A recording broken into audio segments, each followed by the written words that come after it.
Continuing education knows that at the end, students want to graduate, and we can help them do that because we take the time to really listen to their needs and we understand all the different options that are available across the campus for them. We don't take a cookie cutter approach. We realize each student comes with their own story. So whether it's a part-time student looking to complete a degree program or someone just looking for online courses, we're there to connect them to the resources of the university.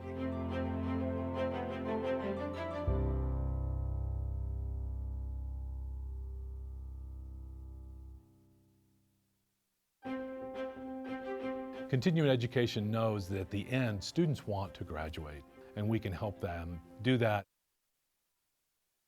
Is your city manager. For recording purposes, today is April 10th, 2024.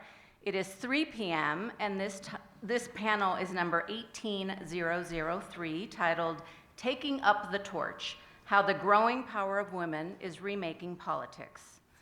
And before we get started, the University of Colorado in Boulder, Colorado's flagship university, honors and recognizes the many contributions of Indigenous peoples in our state. CU Boulder acknowledges that it is located on the traditional territories and ancestral homelands of the Cheyenne, Arapaho, Ute, and many other Native American nations. Their forced removal from these territories has caused devastating and lasting impacts. While the University of Colorado Boulder can never undo or rectify the devastation wrought on Indigenous peoples, we commit to improving and enhancing engagement with Indigenous peoples and issues locally and globally. We will do this by recognizing and amplifying the voices of Indigenous CU Boulder students, staff, and faculty in their work, educating, conducting research, supporting student success, and integrating Indigenous knowledge, consulting, engaging, and working collaboratively with tribal nations to enhance our ability to provide access and culturally sensitive support, and to recruit, retain, and graduate Native American students in a climate that is inclusive and respectful. One other thing I'd like to mention is that we want to make sure we get a chance to ask questions. Here is how we will handle Q&A. We'll reserve the end of the discussion for that Q&A. We're using a note card system to receive questions from the audience. At any time in the session, simply raise your hand to request a note card and pencil from one of our producers. Producers, can you raise your hand so they know who you are? Behind you. Please write legibly, and if you are a student, could you please note that in your question on the card? When you finish, raise your hand and hand it to the producer who'll bring it to me. And I urge everyone to please make your question brief and to the point. So now, with all those preliminaries done, I'd like to do a brief introduction of each of our truly, truly extraordinarily accomplished panelists. And while I'm going to be brief to allow for more discussion, I really urge you to check out their full bios on the CWA website, because it is truly extraordinary. So Morgan Keay is the CEO and founder of Motive International, a Washington, D.C.-based social enterprise and women-owned small business with a mission to mitigate global conflict and instability. An entrepreneur, strategist, and former diplomat, Keay has held senior positions in the public, private, and civil society sectors, including the Department of State, Department of Defense, and USAID. And prior to her time in government, I was super fascinated to find out that she ran an NGO in Mongolia. Super, super fascinating. Alexander Verbeek is a Dutch environmentalist, editor of the Planet newsletter, and I hope I didn't butcher your name too much, public speaker and podcaster. He is a former diplomat and former strategic policy advisor at the Netherlands Ministry of Foreign Affairs. Over the past 30 years, he has worked on international security, humanitarian and geopolitical risk issues, and the linkage to the Earth's accelerating environmental crisis. And he has done something that is on my personal bucket list, which is do the Camino de Santiago, and I happened to catch your YouTube series on that, which is also fascinating. And Rebecca Buckwalter-Posa is an activist and an advocate and provides commentary on law, politics, and policy for web and print media, radio, and television. As Alliance for Justice's Senior Aaron Justice Counsel, she is best known for her role as the first named plaintiff in Columbia University's successful First Amendment lawsuit barring President Trump from blocking journalists and other constituents on Twitter. And I have to say that as I was doing some research into her, I discovered that she clerked for the late Honorable Juan Torreya, the U.S. Court of Appeals for the First Circuit. And I'll say that as a Puerto Rican myself, he was the first Latino from Puerto Rico who served in the First Circuit. And as a lawyer as well, that is quite an honor. So little kinship there as I was doing the research, just warmed my heart. So I want to just give an opportunity for our panelists if they want to just have some opening words before we get right into questions. I just wanted to open the floor. Panelist? If not, we will dive right in. Mine is just a disclaimer that I have lost my voice. But I'm gonna use it. I'm gonna find it for you all. All right, we're just got to dive right into questions, shall we? Excuse me. I have a city manager, right? There are emergencies that come up, and there are some of my staff that can break through the silence notifications on my phone. That happens to be one of them, so I apologize. So I'm going to start with the title of our panel, which speaks to the growing power of women in remaking politics. And yet, according to a report from the Interparliamentary Union and the UN, 2023 data shows that women are underrepresented at all levels of decision-making worldwide. Women serve as heads of state and/or government in only 31 countries. Women make up 26.5% of members of parliament. Globally, less than 1 in 4 cabinet members is a woman. That's 22.8%. So that's better, I'll say, than the 2023 data that shows only 10% of Fortune 500 CEOs are women, which is frankly up from where it's been stagnant at 8% for many, many years. So how do we reconcile those two realities of women reshaping the world of politics, and yet that data is staggering in terms of that underrepresentation? So maybe we'll start, Rebecca, with you. Right, so Rebecca Buckwalter-Poza, my pronouns are she, they, and ella. I think one of the things that strikes me with respect to gender and politics is the gap in recognition between where public opinion as a whole may be and notions of gender equality and the reality. And I think that so long as we don't make explicit and address it,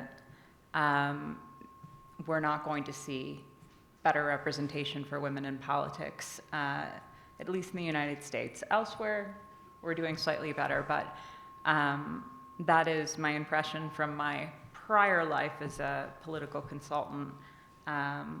And something that I grapple with as another one of the things I do, I serve on the board of LPAC, which is the only organization in the US that exists to elect queer women, gender nonconforming and non-binary people. And we find it to be very necessary to be very direct about the problem and to provide solutions like training and exposure and encouragement to run for office. So that's what I hope for. How about you, Alexander? I think the first question is, why do we want women more in powerful roles? I mean, the easy answer is it's fair enough, right? You got more or less equal men and women, so it should be represented as that as well. That's an easy one. But there's more to it. That from research, you can see that if you involve more women, you get better policies. You see it in companies where women have a higher percentage of having leading roles in the top positions. The people on the work floor are happier, and the production is at a higher level, and actually profits are going up, which makes it a mystery why companies that are more than, let's say, individuals or governments able to measure their success, why the levels of female participation at the higher levels is still so low. If you look at governments, it's the same thing. There's only 13, counting in January last year, there's only 13 countries in the world where the majority of government is formed by women. The Netherlands was one of them, but then our government fell, so I can't really count them at the moment. If you look at those 13 countries, which are, by the way, and that's important, they're not only Scandinavia or something. You find them all across the world. It's Albania, there's Colombia, there's Rwanda. It's much more diverse than you would expect. And then you look at the UN Happiness Index. These are happier countries. They're more equal, there's more social measures, there's less violence, etc. Talking about violence, my life I've worked basically on two issues, on security issues, international security, human security, and I worked on environment. If you look at security, if you look at warfare, the pictures that you see is men fighting, killing other men, killing often also women and children. If you see women in those pictures, they're in the role as victims. If you look at the environment, look at the CEOs of all the big companies. There's like 57 companies in the world that are responsible for, I believe, 80% of all the pollution. All those CEOs, I dare to say without exception, but I have to check, there might be one or two exceptions, all of them are men. So men have been ruling the world now for millennia, and look where we are. We got a whole conference about what a mess it is in the world. So, speaking here as a man, we don't have much to be proud of, right? So, there's good reason. Last one, I spoke about companies, I spoke about government.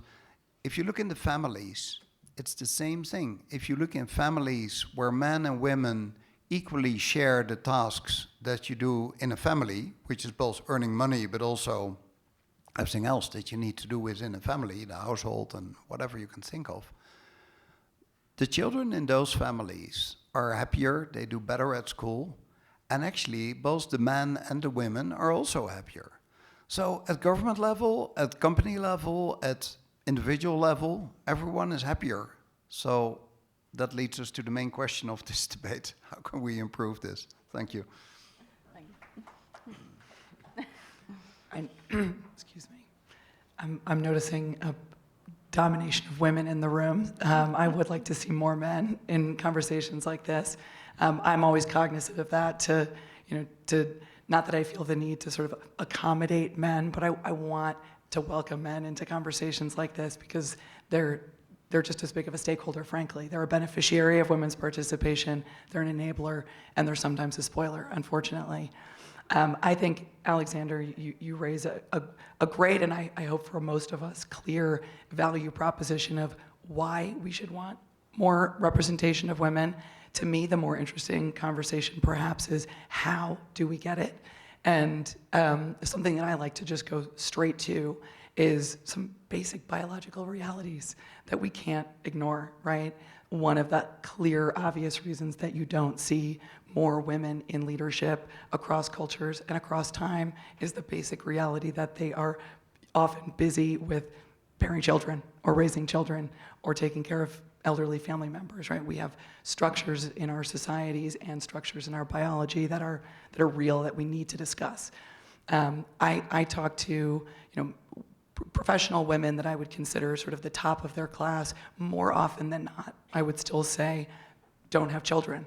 Many, it's because they've chosen to, but many, they couldn't find a way. They couldn't find a way to do it. I'd be remiss in not pointing out that my child is in the room right now, one of two. Fox, you can say hi now. Yeah. And so is my husband. So, in our household, we had to think very consciously about the structures that we had to put in place to make it possible for, one pathway is for one spouse. It could be the male if you're in a heterosexual couple that forgoes a career and allows a woman, or it could be, two female partners and one cedes to the other. Well, my husband is top in his field. He has a very demanding, serious career too. In fact, he's an Army officer and an executive in a global NGO, and we had to think very consciously, though, how do we as a household make that possible?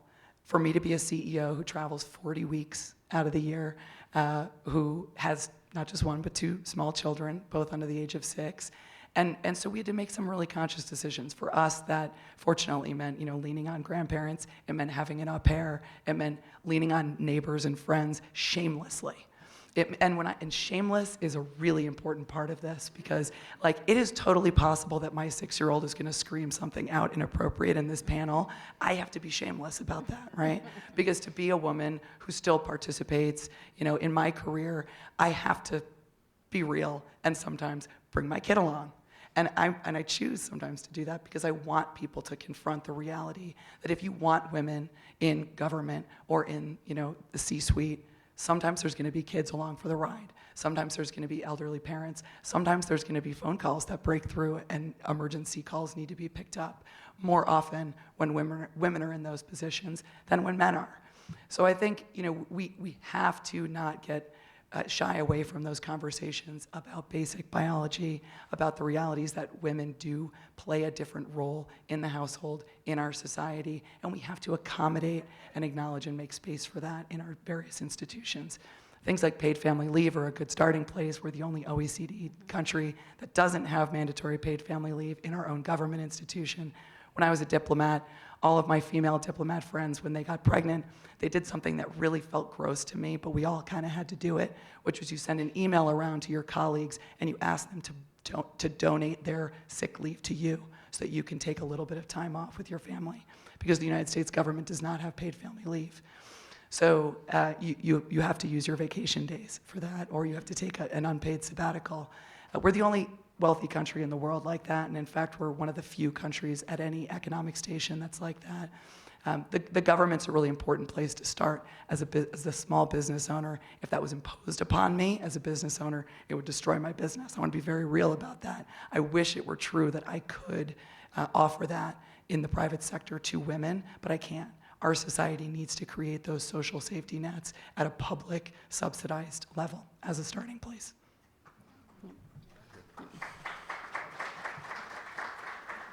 Love that, and actually we had a question precisely about that, is how do we think childbearing still affixes inequality? So I appreciate that, and as a mother who had her first child, or an only child at 42, that was a conscious choice about my career over wanting to have a kid, and happy about that choice. But it is a choice that women have to make that our male counterparts do not. So as we're thinking about what are those other barriers, I think of things like education as well, in terms of access to education. What are other barriers, perhaps, as you're thinking, that impede women from either the early stages of getting enough education or getting on a pathway to be able to access some of those opportunities, to, once you are in the position to access those opportunities, to actually get to those higher levels? Because we know that there are some barriers in place that prevent women from achieving some of those higher positions. And I'll open that to anyone who wants to answer. I actually think it's much more than that. So yes, there is the childcare and all those aspects, and you can do more in government. I think there's a lot of other structures that have nothing to do with this, without denying that this is part of it. I think if you have a boardroom of older gray men smoking cigars, and then somebody says, well, we have here this talented young woman who's a high flyer and could be the next CEO, I think the first reaction in a lot of those boardrooms is, let's make sure that this doesn't happen, because she might be better than we are, and then the whole game is over. So I think there's a lot of structures that are in there that are not mentioned, not outspoken, but they are assumed that way. And that is, and I very much agree with what you just said, that government has to break it open. When I started as a diplomat, I recently saw the annual photograph of the annual ambassadors conference, when all the ambassadors of the world come together, which is like ambassadors, consul generals, like 150 men on a black and white picture from 1992. There was one woman who was sitting in the middle. They were kind of proud, like, we got this one female ambassador. With a lot of push from the government and parliament asking numbers every year, we have now managed to raise it to 43% female ambassadors, which is in what I would say the 60-40 brackets, one way or the other way, but that is, let's say, within the 50% range. I wouldn't mind at all if it would be the other way around. But that was only possible with a big push from government. Did our diplomacy fail? Did the whole thing collapse now that so many men are out? No, actually, I think we do a lot better. But you need a lot of push for, yes, regulations on childcare, etc. But you also need another change in mentality. I think it should start at schools. I think it should start with families at home. I think it should start in law. And you need an approach from all sides to make such a change in society.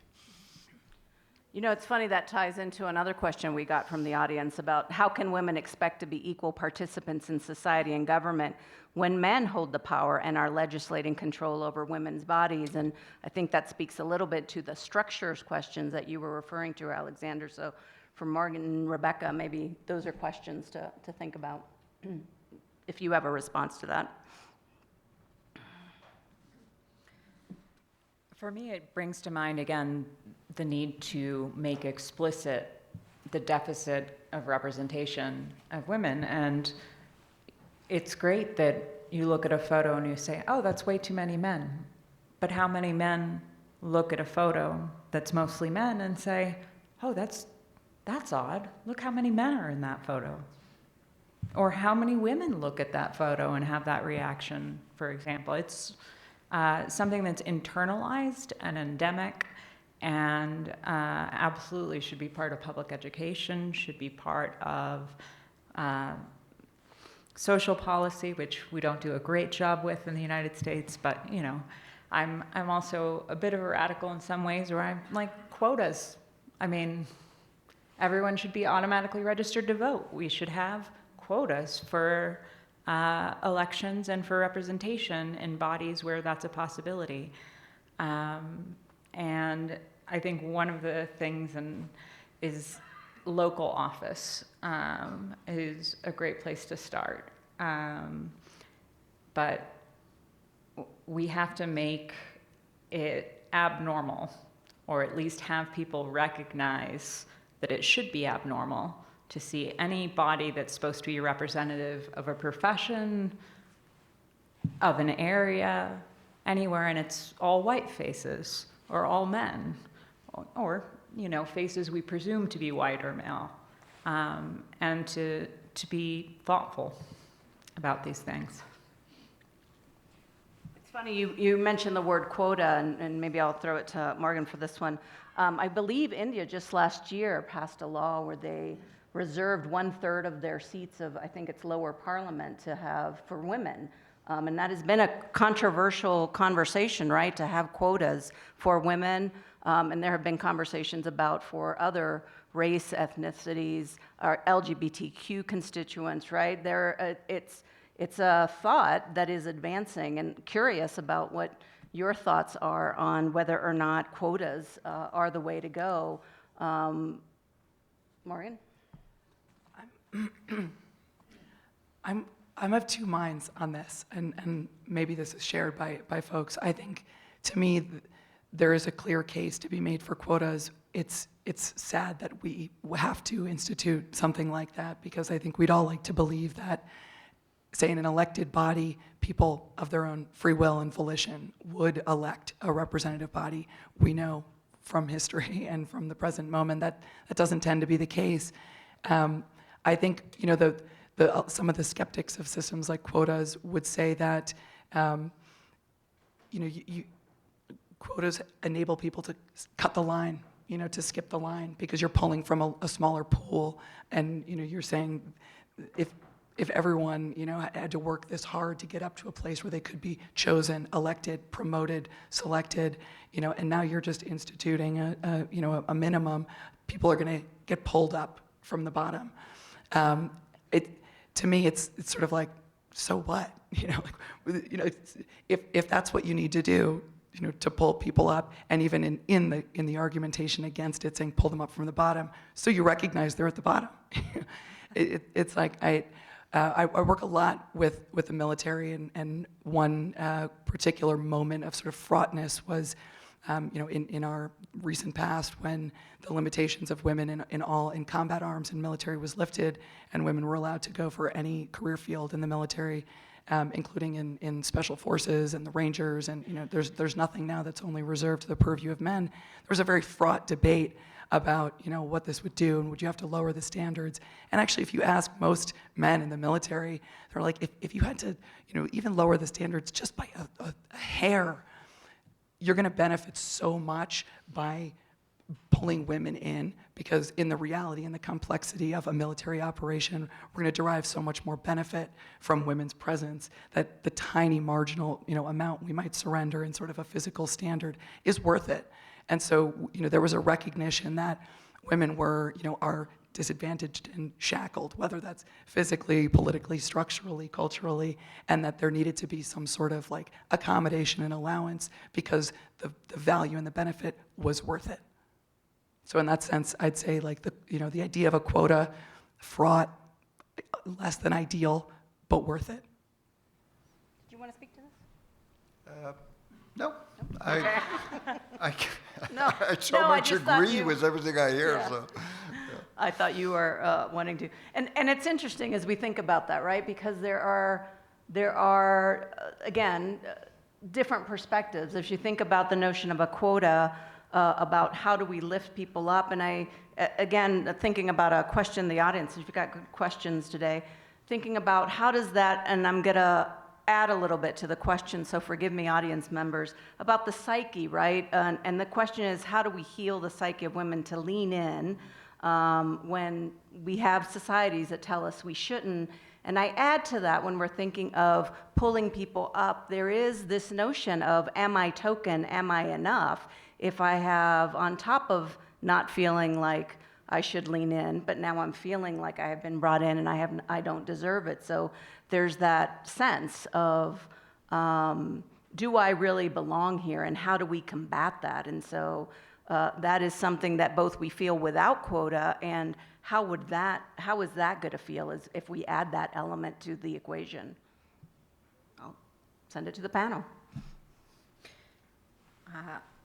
I don't think a quota could do much more over and above what we already do to women to feel like imposters or inadequate and out of place.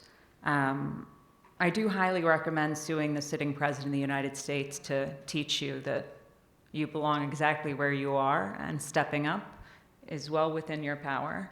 But that was for all the privileges that I have, and I recognize those. And I think that's an important piece too, because we want all women, not just women who are privileged, to be able to step forward, to be able to step up.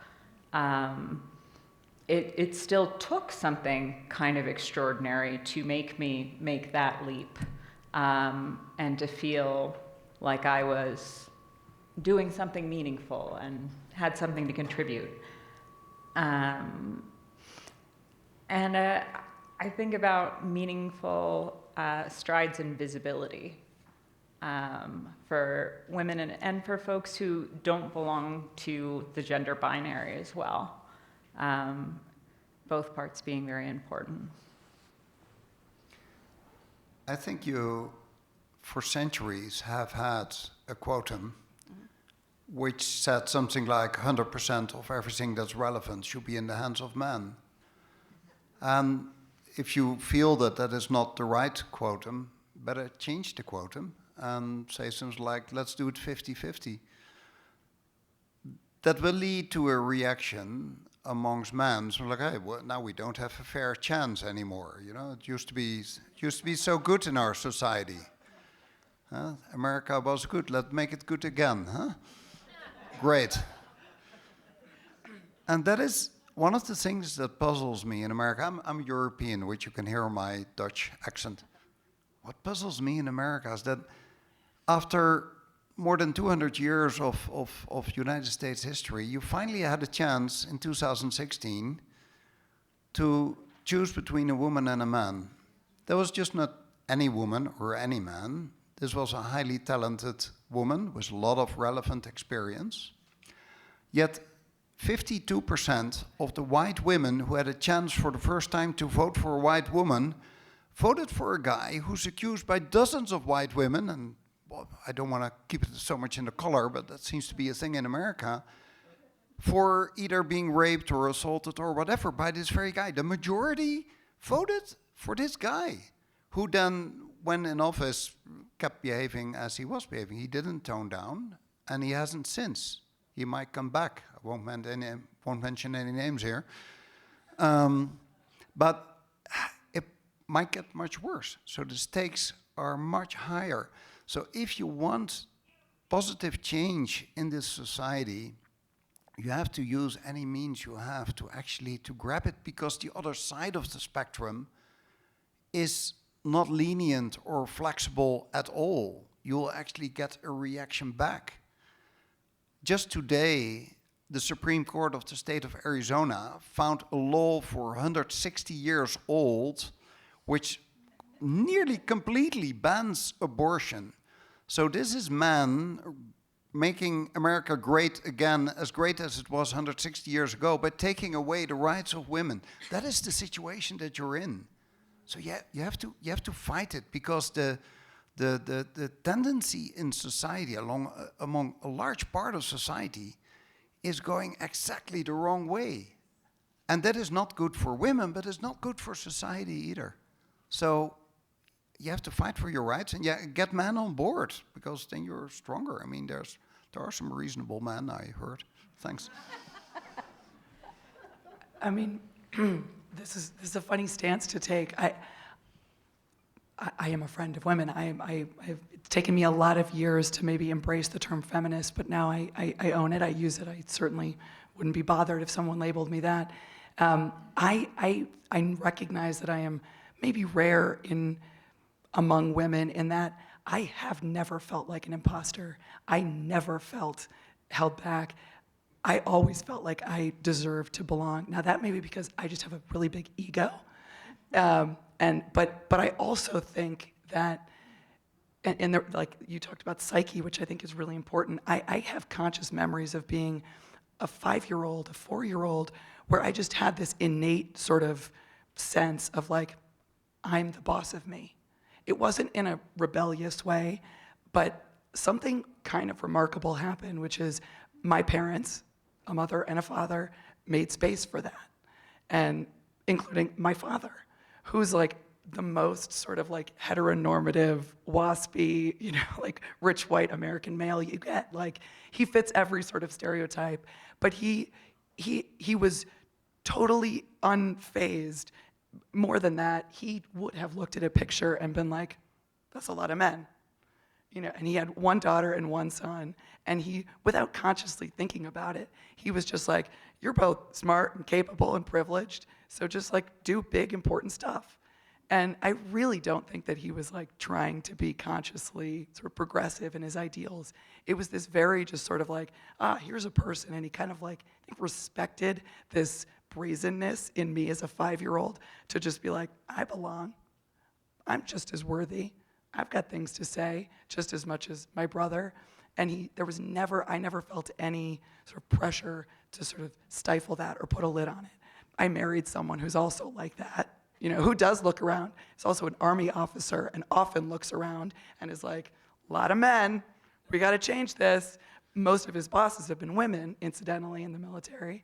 But like there are a lot of men out there, a lot.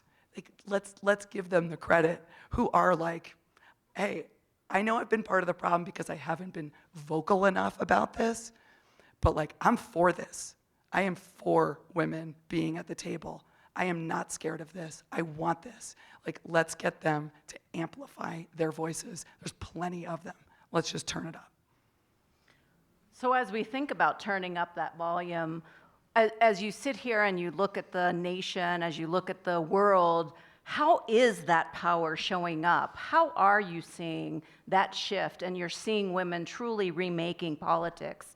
What are some examples of that are inspiring? Jacinda Ardern, well, she's stepped down now, but what she did in New Zealand, I think, was amazing. Whenever I saw her with her charisma and consistently taking the right decisions. That's an inspiring example, but also, I mean, New Zealand is a bit, you know, like the kind of obvious ones. I mentioned Scandinavia, it's a bit in that corner. But take a country like Bangladesh that has the longest sitting female prime minister in a Muslim country. So it's not as obvious in those few countries where you think you would find it. But yeah, I think she's inspiring and a bit out of politics, Greta Thunberg. So I mentioned the bad role of men in climate. Look at Greta, what she achieved. She was just 16 years old and created a worldwide mass movement to do the right thing.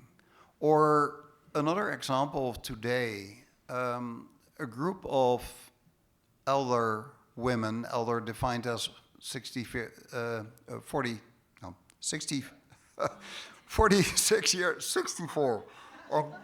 Mixing up my Dutch and English, we just keep mixing those numbers up. But 64 was the youngest woman. The older women were all older. In Switzerland, they went to the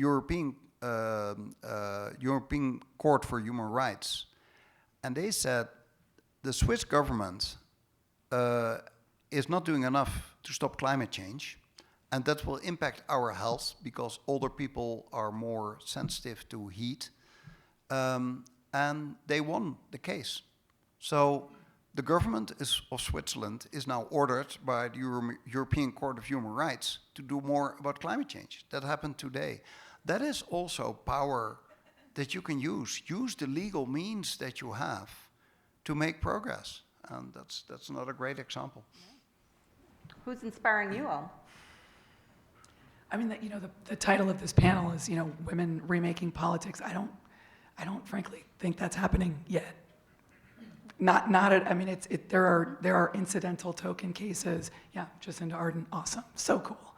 Like in our country, there are a few, individual examples, but I don't think women en masse have sort of like coalesced to really have something that's bigger than a few key individuals. I'm trained as a biologist, so we talk about like charismatic megafauna, or like the sexy way that you raise money for biodiversity, because you can't raise money around like ants, so you can raise money for tigers and whales. Like there's a lot of like charismatic like megafauna women, but like there's not enough like ants, like where is like the whole ecosystem of women coming together to like at a really systemic level. And I think, if you're not in politics, if you're not in government, you see elected officials, you see people on the news, but governments are run by mostly sort of silent bureaucrats, who are just like in the organs and in the halls of government. And those places, having served in them across 3 agencies in our government, are just absolutely still so male-dominated. And I don't mean just there's more men, that is true, but the processes, the systems, the workflow, the language, the power structures, they're very male still. And so women still have to conform to those male systems. And there are strong women in there, but they're still sort of playing a male game. And you don't see a lot of sort of like that sort of mid-level or even sort of like junior level coalescing of women to actually change systems, to change how, for example, something as benign or sort of seeming insignificant as meeting dynamics. How is a room set up for a meeting? Is it sort of like head of table and minions? Because if it's head of table, chances are it's going to be a man, because chances are the power structures still in place are dominated by men. Or is it round? Is it circle? Is there discussion? Is dissent favored? Is a collective decision or outcome on a certain time pace allowed for? These are sort of inherently systems that have been defined and that we've all accepted that tend to be a little bit more conducive to the male brain. And so I don't see the sort of remaking of political organs and systems into something that is like inherently female or gender neutral. I don't see it. I'd love to answer the part about who's inspiring me. Okay. I'll give you one example from Colorado, Leslie Herod. Yeah. a black queer woman elected to office here and made her way despite threats of violence. At times she needed protection just going through her daily life. Stacey Abrams, Kamala Harris. I have been so deeply disappointed by how sexist this country's response to our first female vice president has been. I think she gets too little credit on a regular basis. I hear criticisms that take me right back to 2016. And it's very disappointing. And it's one of the things that frustrates and concerns me, because here's this major stride. We should be having a golden moment. We have a black, South Asian woman vice president, a woman who chose not to have children, who made her career on her own, who has this remarkable partnership, all these things that we should want to see and really treasure. And she's not getting the credit that's due. And that's familiar, right? I think of Senator Tammy Baldwin, who's simply been being herself and doing the work for so long. She's a candidate we were honored to be among the first to endorse and work for, and having the privilege to speak with her and hear from the very few gay women who are in federal office, Angie Craig, Sharice Davids. It's just, these women are incredibly inspiring, but it's also so frustrating to see how hard they have to work. You know, in heels, backward, uphill, all the cliches. But they are inspiring, and that is something that I hold close, and I hope that we can all continue to think about. There are some in our country that may say leaders like Alexandra Ocasio-Cortez or Ilhan Omar are bringing grassroots activism to a different level of leadership in the nation and changing the way politics and political activism is happening in the United States. On the other side of the spectrum, one would say, or one could argue, that Marjorie Taylor Greene is bringing a different kind of activism to the Republican Party. And both of those are shaping how American politics is happening for different, in different perspectives, right? But they are women who are reshaping politics in very different ways. How do you think that is, that kind of leadership is reshaping the way this nation is moving? I mean, when you bring 50% of your 51% of your population, you know, to the stage, they're going to have a range of views and ideas. So, you know, to be a champion of women, you have to be a champion, or at least a tolerant, you know, voice for all women, even ones you don't agree with. So, you know, there's probably a camp that's like, people like Marjorie Taylor Greene, you know, she's been like, she's just a stooge of the patriarchy, you know, she needs to come and spend more time with us women. Well, no, you know, don't deny her womanness. You can debate and deny, you know, the validity of her ideas till the day is long. But if you want to really empower 51% of your population, you have to be prepared to make space for all of it. I think it's somebody like Alexandra Ocasio-Cortez is inspiring to the youth because she's so young and so talented and so well-spoken, and starting from, you know, relatively humble background. I remember the pictures where she's just working in a cafe or a bar while building up this political career. So I hope she inspires young girls to be active, just like Taylor Swift, who's calling out for people to vote. She doesn't say at which party, but I think she called once and the next day 36,000 women registered to vote. I'm pretty sure many of them for the right party. So that is which is not the one on the right. Well, anyway, okay, I'm not a native speaker. Numbers, right, left, conservative. But yeah, so I think young women playing this role, they can be so motivating. I want to say one other thing.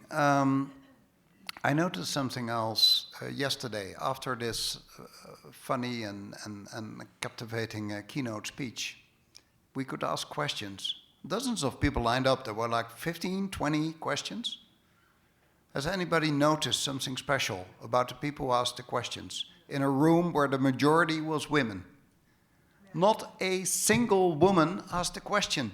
And this is a progressive society where here in Boulder, where I don't think that women feel that they cannot stand up to ask a question.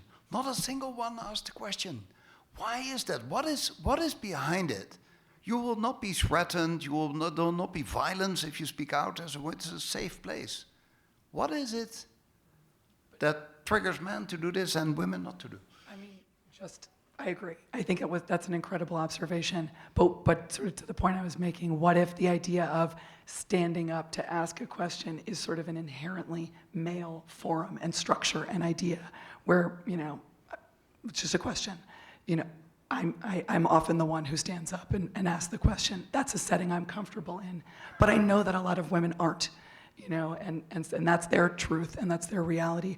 Maybe they're still processing what they're hearing and they want to have a conversation, later. Maybe they don't want to sort of dominate with a view, so the idea that, come on, women, do this thing, participate in this system that may inherently have sort of an unconscious male slant to it. Yeah. So maybe, I think it was very thoughtful, whoever came up with the idea of stand up and ask questions or write the question on a card, because that's just not men, women, that's extrovert, introvert, non-native English speaker, non-native English speaker. That was a really good sort of innovation to accommodate, I think. I think women are also often keenly aware of how innately vulnerable they are in a society that does not treat equally and value equally men and women, and recognize how precarious something like status can be, and are less likely to step up and risk that for a question.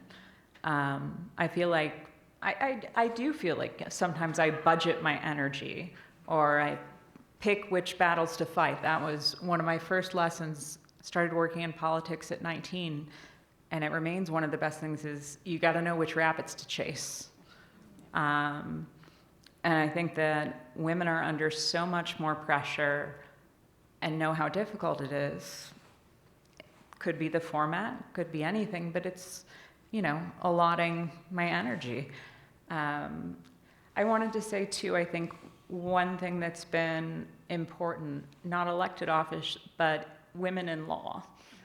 And it's strange to recognize, I recently learned that only 2% of lawyers in the United States are Latinas. I'm one of that 2%. We are part of that 2%. Recovering. Guilty. But it's a good lesson for politics because having women on the bench makes a difference. Having gay people, having LGBTQ people on the bench makes a difference. Having people who belong to racial and ethnic minorities, other Latinos like Judge Toruella, on the bench makes a difference. We bring different perspectives. We yield different results. So true. I was going to say our trio on the Supreme Court, who are doing a very difficult job. And again, not enough credit given. When you're not in the majority, you make concessions to try and narrow the scope of the decision that you're going to get. And it's a very hard line they're walking, very publicly. And so my last inspiring woman is Sonia Sotomayor. Indeed. Indeed. Oh, thank you. Questions continue to come in. And I want to go back. We started a little bit with the difference in the disparity with women that are heads of state and government. And frankly, a lot of the places in where they are heads of state and government is in Europe. And I hearken a little bit to something you brought up, Morgan, in terms of those safety nets. And we had a little bit of a question here on how to create more safety nets. And undoubtedly, I think that Europe has some of those in other countries, which allow, I think it goes back to the structures question. If you had better structures in place, I think there is more space for mobility and where people don't have to make those choices, where women don't have to make those choices. How do we fight to have more of those safety nets placed so that we don't have to fight those barriers, particularly here in the United States? Because what I think about when I was hearing the inspiration, I am inspired by many people in the United States. I don't know that I would say that they are transforming politics, whereas I do think that people in Europe and other places are truly transforming the world on a global scale because they have that platform in ways that I don't know that women here have yet to do. So I'm curious about those reflections. Well, you're looking at me as the European here. Yeah, a few thoughts. First of all, although we have relatively more female ministers or leaders of government, etc., in Europe, for none of them it's easy. There's a lot of hatred coming from men directed at them in all kinds of ways, in social media, etc. And I'm not proposing to do it the other way around, to start harassing those men. That would not create a better society. But it's amazing that it doesn't happen to men. But whenever a woman rises up to a higher position, we've had the same in the Netherlands, which is a relatively progressive country in many ways. The hatred our vice prime minister received is incredible. It made her stop her work because of all the threats. She was so worried for her children that she chose another job. And that's a disaster that is possible even in a modern progressive society as the Netherlands. Same happened in Finland with this government where there were so many young women in government. So there's a lot of these stories. On the plus side, yeah, there's a lot of things you can learn from Europe. I think that is the secret why I'm often asked back here, because there's so many good stories of what we do in Europe. I lived in Sweden for 5 years until 4 years ago.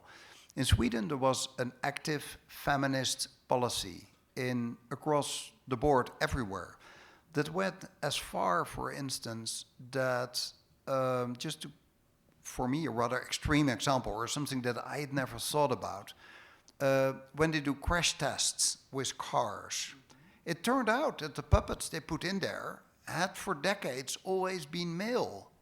They're built differently. The weight is at different places. So they were testing if the cars were safe for male to crash against a wall, but they never tested on women.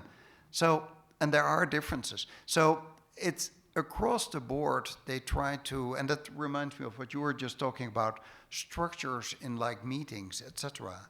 Since there's a way we do meetings, because we developed that over hundreds of years. But there were just these cigar-smoking men of the past, right? And now we do it differently at the times of today, how you organize, etc. So there's no country in the world where this process has been finalized and that we're there, and there's like 50% equality. For each and every country, there's still a lot to do. But it's good to look at each other and see what we can learn from other countries. And some countries are better in one field than in the other. Take parental leave as one more example, and then I'll stop. In the Netherlands, when our daughter was born, my wife had like pregnancy leave in the last 6 weeks and then another 2.5 months. So I think altogether it was like 4 months. I got 2 days. 1 day to be there at the delivery itself, if she managed to do it in 24 hours by law. And the only other one is that because the child has to be registered within 3 days, they said, okay, the guy can do it because the woman is probably busy. So I legally had 2 days off. Whereas at that moment already in nearby Norway, they already had laws, or they came soon after, that I'm not sure if that's the right word in English, the parental leave, so not the pregnancy leave, but the parental leave, that is, I'm not sure if it's 100% equal between men and women, but at least it means that men for several months are not expected to show up at work, not only in government functions, but also in companies, which early on establish a pattern within the family that the man also is carrying out responsible tasks for taking care of the children. And you know what? A lot of them find like, hey, this is nice, you know, my father never did this. I have time with my child, to bond with my child. Fantastic. And they do it a bit differently. They're called the latte daddies, yeah, the latte kind of cappuccino, you know. So you see them in Sweden where I live, you see, especially on the Fridays, you see these young guys walking like they're proudly in a Porsche or something. They walk with their prams and they go and drink latte. But they love it. And everybody gets better out of it. The women don't lose years in their careers. The men lose a little bit by not showing up, but everybody accepts it because it's the society. So yes, there's a lot to learn. One last thought. For policies like that, you need more government and not less. So that might be relevant in this country. Thanks. Yeah, I mean, structure, I love that example. Yeah, that who you might think on the surface that paternity leave is sort of, you know, part of the patriarchy, when in fact it's a feminist policy, because precisely you're engaging and, you know, holding accountable men to carry the load in the home. Really great example. Thank you. I think as much as structures, though, and maybe more important than structures, are norms that have to shift. One that came to mind when I was thinking about this panel is, still in our society, it is within the realm of norms, whether in business or politics, for men to help other men. You know, the proverbial sort of like the country club networking, the locker room talk, the hey, I know a guy, let me introduce you. Women do not do this for each other. And it's so irksome to me that, like, I don't feel that women should do it as a sort of moral code with other women. Women should do it for people. People should do it for people. And you'll know, my husband will know the example I'm talking about. A good friend of ours, a woman, she and I were in sort of adjacent industries, and we, you know, at a dinner party, we realized that there was a very, very clear mutual business opportunity where if we had sort of collaborated, and if she had called her boss to say, hey, let me connect you to this friend and neighbor of mine and introduce you, but she was unwilling to do it, because if a woman sort of says, oh, this is just my neighbor and friend, you know, our kids play together, but I'm introducing her to my superior into my professional setting, then it would be seen as illegitimate. Whereas men, this is my friend from basketball, it's my friend from golf, it's my tennis buddy, and I'm introducing him to this business deal. It's totally normalized. But women, when we sort of cross the personal into professional realm, it's seen as unprofessional. And that norm has to stop. Women and men both need to be comfortable helping each other and breaking those barriers between personal and professional when they are perfectly appropriate. That's so funny. That is so true and accurate, and it goes against what the studies have said of how women lead. I think I was mentioning to you before we came in here, there was a great study by the Westminster Foundation for Democracy in partnership with the Global Institute for Women's Leadership in King's College London. They reviewed over 500 articles, publications, evidence-based institutional reports. And what they came to their conclusion as they looked at that was, quite frankly, their summary was, when women take part in politics, the whole of society benefits. Basically, women policymakers prioritize issues that benefits the most vulnerable in society, such as healthcare, welfare, and education. So they're more likely to make equal and caring societies. They're more likely to focus on the issues because they have greater experience of deprivation and because they're often responsible for caring for others. They often work harder than men to represent their constituencies, which is linked to a stronger sense amongst voters that government is responsive to their needs. They have increased representation of women in elective offices associated with counteracting corruption and focusing resources on the quality and consistency of public service delivery. So all these amazing benefits of women leadership, and yet we hold ourselves back from supporting women leadership, and often find, thank you, and often find that perhaps we have this norm in our head that we are judgy of other women leaders. So we do all this for society, and yet amongst ourselves, there is something that holds ourselves back from supporting other women leaders. What is that all about? I think it's, society, men and women, viewing it as like, you're just helping her because she's a woman. I think women are reluctant to refer another woman for a job. As an employer, I get a lot of applicants who work for me. Female applicants tend not to name people that, if they had named, like, I know this person, call them for a reference. They want to they think that might be inappropriate if they are, getting a helping hand, whereas men are like shameless about it, right?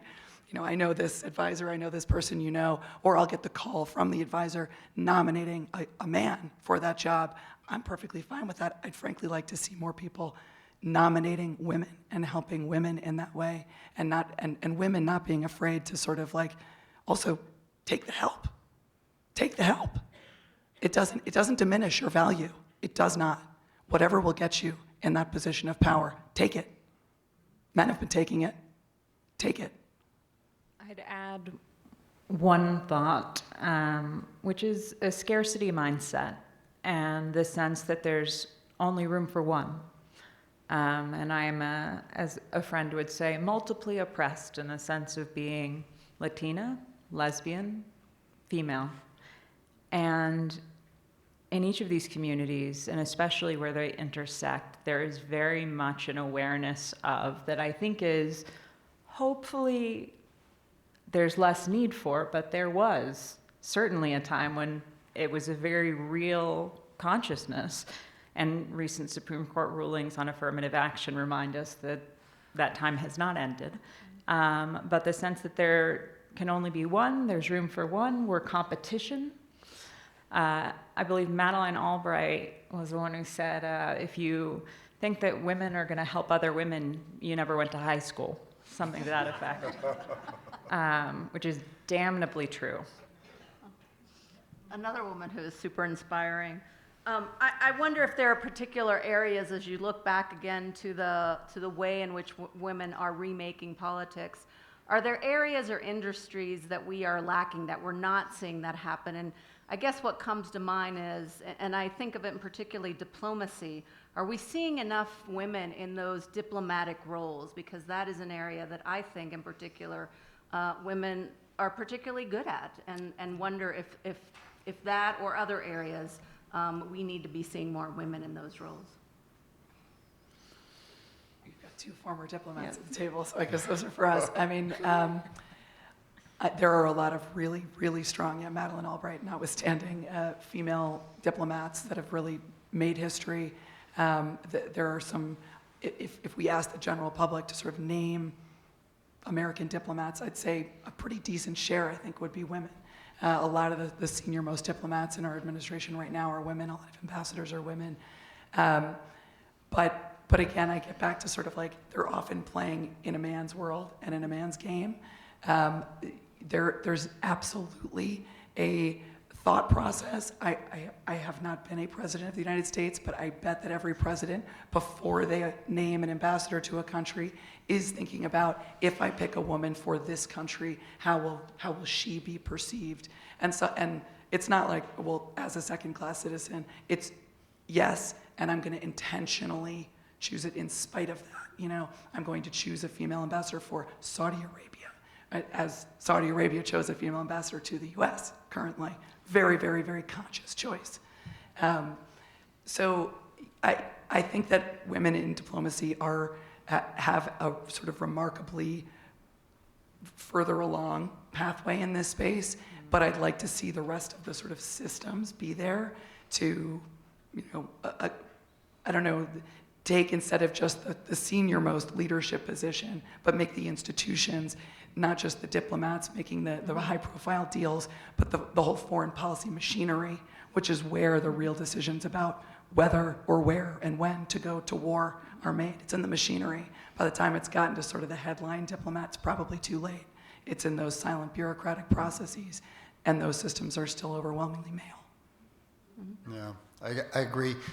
ambassadors are very visible. Yes, it's an important job. It's highly respected, etc. The true decision making is made in the Ministry of Foreign Affairs. But on the other hand, normally there is a kind of exchange that you are an ambassador for a number of years, and then if you do that on a high position, you also come back in a higher position in the ministry.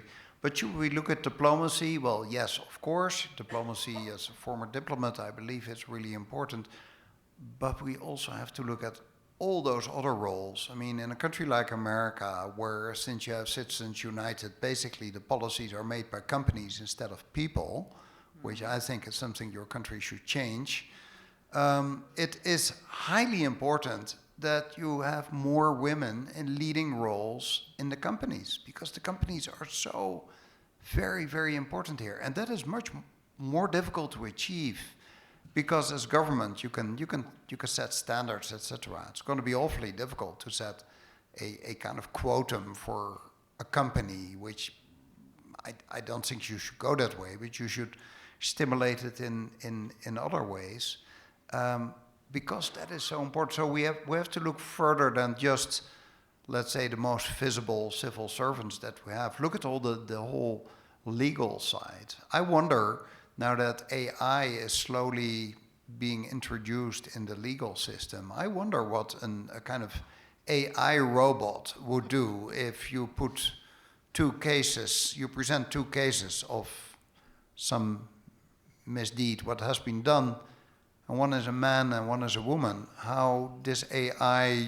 computer judge would react to what is proposed. So we need more equality and more fairness in the judicial system as well, and everywhere in society. Rebecca, in our last few minutes, I'll give you the last word on areas in which you think there has to be more representation of women. I suspect maybe the law may be one of them. Boy, yes. I'd love to see more women teaching law. I'd love to see more women on the bench. I'll take a moment, and this is the work that I do, but the Biden administration having appointed at least 36, it may be higher by now, Black women to the federal bench, including several to districts that had never before had a judge of color of either gender. So law is definitely one of those places. And I sort of erred before when I said judges are not elected, because of course many are at the state level. And I'd love to see more women in all of these places. And in scholarship, in writing, and my example is, so I had a partner who had a very gender-neutral name. And the difference in how editors responded to each of us was pronounced based on their perception. They would write back, Mr. Sepp. And she had better luck. She may also have been a better writer. But the gendered aspect was so apparent, and I think that things as small as that is just the byline. Let me normalize that my news source, my anchor, is a woman, the person that I'm trusting, the person I'm watching, the person I'm listening to, the person I'm reading. I think about things like gender-neutral names. I'd love to not have to think about that and not have it be the default. And I think that a step forward is seeing women represented in image, in name, and in all manners through more forms of media as well as in the law. As one of the 29% of city managers that are around the nation, I will say that more representation in government is also something. But I thank you all for your questions and your participation. I apologize that I did not get to whether or not you thought the Barbie movie had a positive impact for women, because I think that would have been a really great answer. But for now, a big round of applause to our panelists.